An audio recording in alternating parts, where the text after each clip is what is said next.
Merhaba arkadaşlar, kanalımıza hoş geldiniz.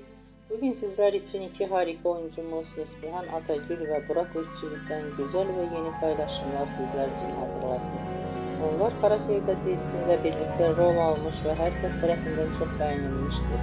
Biz de sizler için onların güzel fotolarını hazırladık. Bu videoların devamlı gelmesini istiyorsanız kanalımıza abone olup yorum yazmayı unutmayın. Herkese teşekkür ederim.